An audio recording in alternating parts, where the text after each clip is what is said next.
Look, I love cruising. I'm a big fan of the cruise industry. 2 thumbs up. But it just hit me today. There is a restrictive cruise policy that makes well-meaning, honest people pay for the misdeeds of those who came before them. Honest people are paying for cruise thieves. At least that's the line that we hear. And it makes me wonder, are we really talking about something that's ethical, about thievery, misdeeds, or is it just a money grab? This cruise policy, is it necessary, or is it responsible for the biggest cruise ripoff?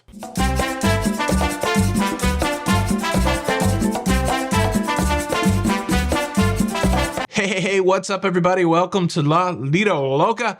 I'm your host, Tony, here to walk you through everything going on in cruising. And today I want to talk about a cruise policy that is restrictive, but it's also profitable. And I think that's where the rub is. We're going to be talking about cruise line drink packages, but we're not going to talk about whether drink packages are worth it or not. I think people that regularly get the drink package feel like they're getting value for their money or they're getting convenience for their money. But what I want to talk about is the restrictive cruise drink package policy that can be troublesome for adults cruising together, staying in the same cabin. I think this is one of those policies that really catches new cruisers off guard. You've booked your first cruise, you're excited, and maybe you're a couple where one of the people, they drink more than the other person. You've done the calculations and you're like, oh, you drink a lot more than I do. Why don't you get the drink package? That will make financial sense. But since I only have a drink every couple days, I won't get the drink package and I'll just pay as I go. And then as you go to book the drink package for the person that plans to drink more, you get hit with this pop-up, with this idea, with this reality that, well, if we're both in the same cabin and we are both of drinking age, we both have to get the drink package. And look, these drink packages are not cheap. $60 a day, $100 a day. Imagine that harsh reality that you got a great deal on your cruise, but now you've got to add $1,400 worth of beverage package just so the one person that likes to drink can get the drinks that they want to get. It's expensive. Sometimes it's more than the cruise. Of the big three, Carnival Cruise Line, Royal Caribbean International, Norwegian Cruise Line, both Carnival and Norwegian Cruise Line require that the drink package, the alcoholic drink package, be purchased by all individuals on a booking in a cabin that are of drinking age. Royal Caribbean gives you a little bit of a break. You can purchase one alcoholic high-end drink package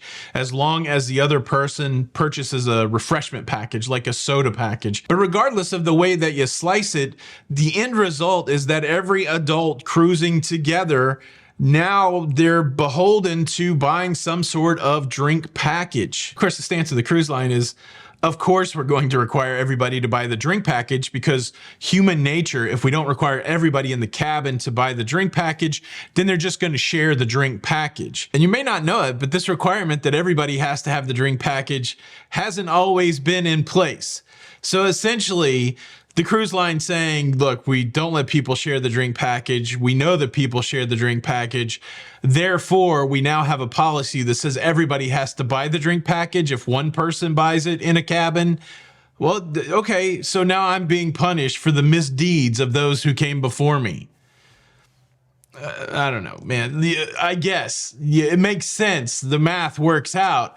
But the cynic in me says, is that the best way to combat sharing?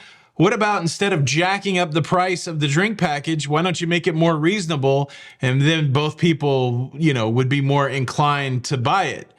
Or what if the sharing's not really the issue at all? What if it's an issue of making more money? Isn't that really what it's all about? I mean, certainly I've said it before. These aren't charities. They're businesses at the end of the day. They have a responsibility to their investors, and maximizing profit is one way that they meet their responsibility to their investors. But aren't they running a risk here of upsetting their customer base in a way that they may turn them off? Bookings and demand suggest no, But look, sometimes, in places where the free market doesn't reign supreme, I have been tracking along with some stories coming out of Australia that there have been some consumer advocacy groups asking these very questions. And as the cruise line says, purchase the drink package, don't purchase the drink package. It's completely up to you. We're not forcing you to do anything. Just pay for your drinks as you go.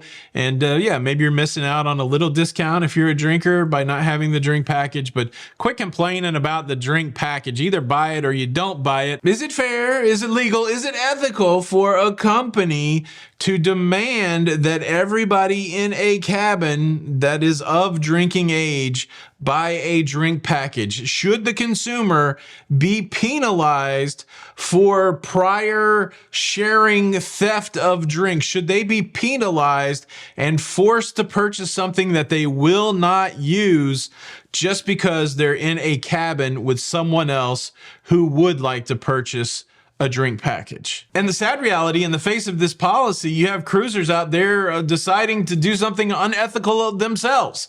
No, we're not going to pay for 2 drink packages.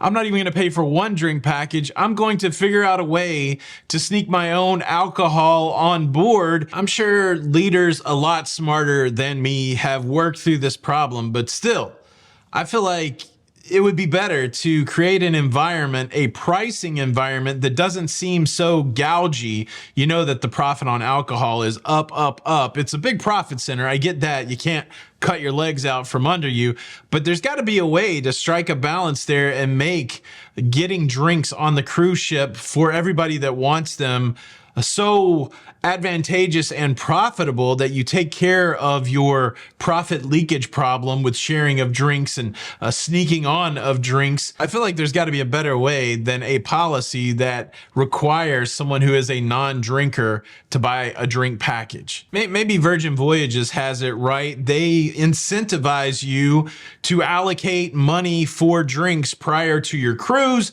giving you a discount for having your bar tab loaded prior to cruising. Maybe that's the way to do it. It's an interesting conversation as we move into this next phase of cruising, where base fares are increasing, where everything becomes a line item charge, and where each of those line item charges are increasing. And there's still plenty of cruisers that can pay all of those prices. So for the businessman, the smart leader out there, they're like, well, let's just keep jacking up the prices. But I'm hoping that the cruise leadership is paying attention to the groundswell of discontentment that's saying every time we go on a cruise, it just costs us more and more. What do you think? Do you think that this is a fair policy? Do you think it's focused on stopping sharing? Which I'll tell you this, I still see people share the drink package all the time. So I think people are more inclined to share the drink package now that everybody's forced to get it. Yeah, they made us buy double here, have some drinks. I see that a lot. So I don't know that it's actually addressing the sharing of drinks, but I do think it's probably protecting and adding to the profit. Do you think it's a good policy, bad policy? Drink package, the biggest ripoff in cruising. What do you think? Big thanks for checking out the episode today. If you do like keeping up with everything going on in cruising, please consider subscribing, notification bell on, smack that like button on the way out. This is Tony for La Lido Loca. Until the next time, we'll see you on the Lido. Bye.